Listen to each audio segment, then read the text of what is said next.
What's good, everyone? OJ here. Welcome back to another video. Today we've got two pretty big topics for you guys, so let's go ahead and get right into it. And we're starting off with some massive sales of Super Mario 3D All-Stars. Actually, one of the most impressive debuts for a 3D Mario game on the Nintendo Switch, period. These sales in Japan are pretty dope, as we all expected, because we saw that the Nintendo Switch Japanese sales, which I did cover for Super Mario 3D All-Stars, was #1. The digital version and the physical version were both selling absolutely amazing, and now we actually have some hard numbers from the Famitsu sales charts. Now remember one thing here, guys, with the Famitsu sales charts, which we're going to go over, it's only physical, it does not include digital sales. So obviously these sales are a lot better in just this one region, Japan. Remember, guys, just Japan, not other like Asian regions or any other territories or whatever the case is. It's just Japanese physical store sales, no eShop or anything like that. So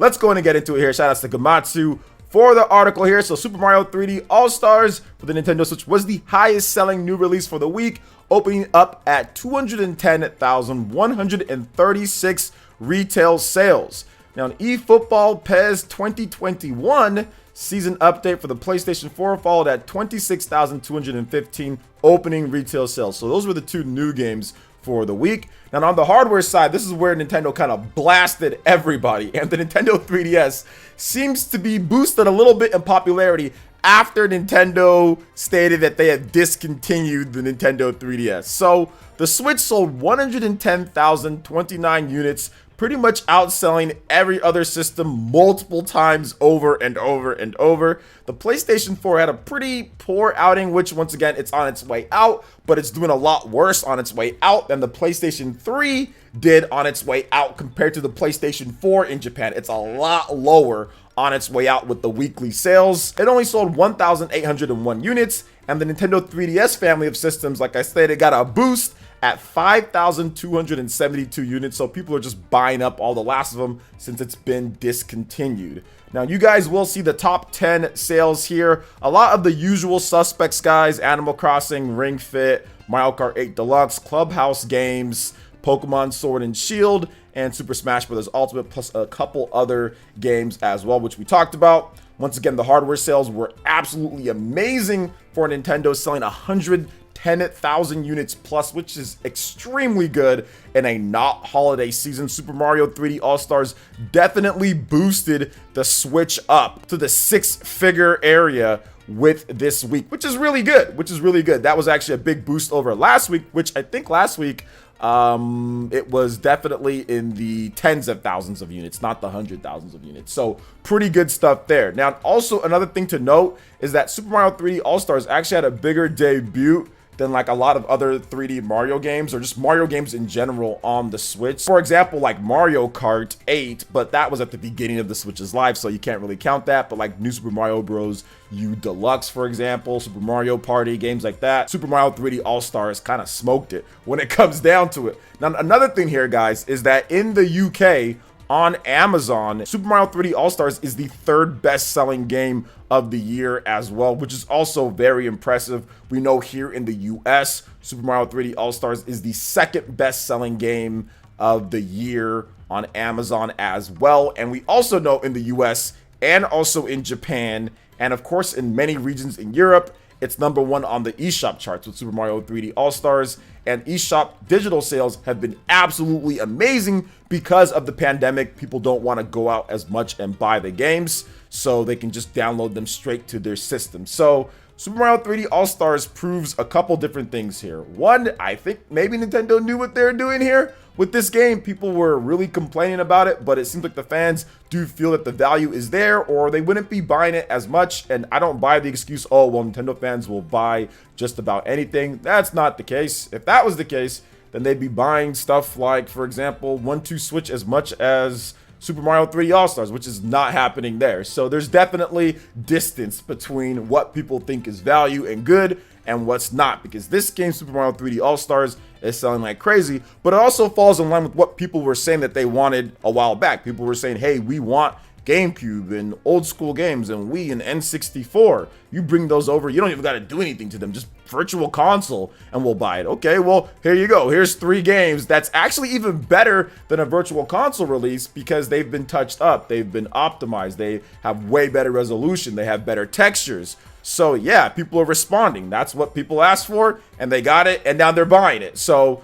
Nintendo didn't advertise these games as complete remakes or remasters. They just said, hey, the 3 of the games modernized and updated a little bit. Here you go, and people are buying the games. So pretty cool stuff there. That Super Mario 3D All-Stars is doing so well. I'm enjoying it. I'm enjoying Galaxy so much, man. Galaxy is such a great game. I've dipped my toes into Sunshine just a bit, and that game's good. People say that it's a bad game. Like, I understand maybe you don't like it because of the style, FLUDD, and all that, but I think it's a good game. I like the fact that they tried something new and something kind of innovative with the gimmick of FLUDD and everything like that. So, overall, great sales for the Nintendo Switch. Absolutely just destroying it, killing it in Japan. Also, amazing sales for Super Mario 3D All-Stars. And also, I just want to say Ring Fit Adventure is consistently outselling Animal Crossing now that there's actual stock. But then again, Animal Crossing's just been a beast for the most part. But yeah, Ring Fit Adventure, another 48,000 units plus on the Famitsu sales chart. So not bad at all. So what do you guys think about all of this? Let me know your thoughts in the comment section below. All right, now moving on to the next topic here. This is still a rumor, but at the same time, this guy, Dust Golem, he was the one who accurately predicted or accurately got right that Monster Hunter Rise would be announced for the Switch fairly soon, that we're going to be able to see it. He got that right. So he has also stated something else. He said that, quote, I know the Switch Pro rumors are true, and the reason a lot of Switch games recently have been keeping their frame rate unlocked is to have an easy performance boost on it. So he said that via Twitter. And like I said, Dust Golem did get right the whole Monster Hunter stuff. So definitely gonna have to take his word for it on this. We've heard too much stuff with this whole Switch Pro stuff. But here's the reason why what he's saying here kind of confirms that it's not like a next generation beast in terms of what some people were trying to say. A Switch Pro rumors with performance boost on it.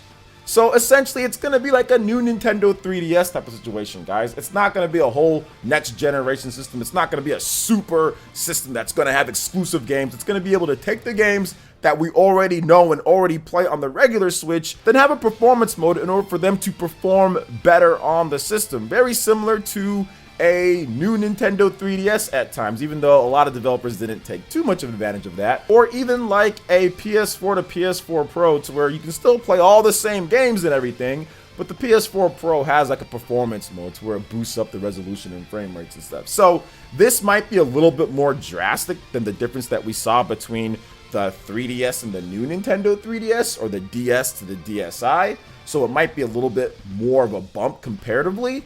But at the same time, it's not going to be some type of crazy, super powerful system that's going to be able to play 4K and all that. Like, I don't think it's going to be that. It's going to be probably a little bit of a bump up, some more RAM, stronger GPU, whatever the case is. Maybe they have some DLSS technology built into there to make it look like it's like a 4K, like through like the AI adaptive, resolution or whatever.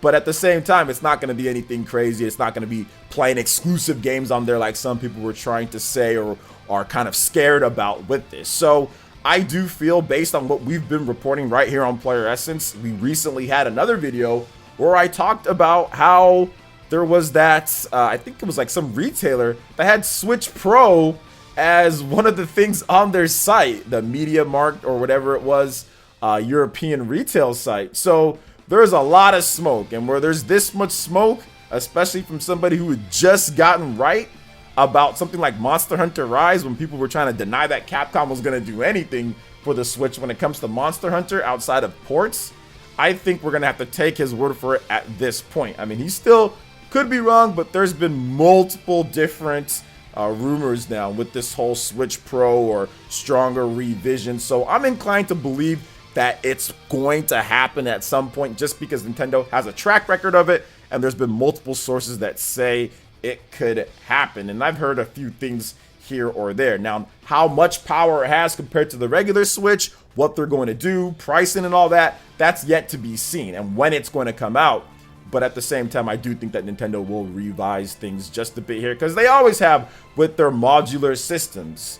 DS, 3DS, you know, they've done it before. Game Boy Color, right? I mean, that was an upgrade back then. That was the old school upgrade, having color on your Game Boy. So to me, this is going to happen, but we're going to have to wait and see exactly how everything plays out. But I'm excited for it because there's quite a number of games that could probably use a little bit of a performance boost, especially coming out in 2021, right? Legend of Zelda Breath of the Wild 2, Monster Hunter Rise, that can be a game which we talked about before. Shin Megami Tensei 5, although that's a turn-based RPG, but maybe it looks a bit sharper and stuff like that. But everything has kind of fallen into place with this rumor here, so we could see something fairly soon here from Nintendo going into next year. So what are you guys' thoughts on this when it comes to Super Mario 3D All-Star sales, the Nintendo Switch sales, and Switch Pro rumors potentially being true?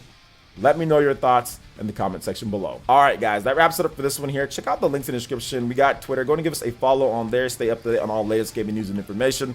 Also, make sure you like, comment, and subscribe, and share this video if you can. Thank you guys so much for watching, and we'll catch you for the next one. Peace.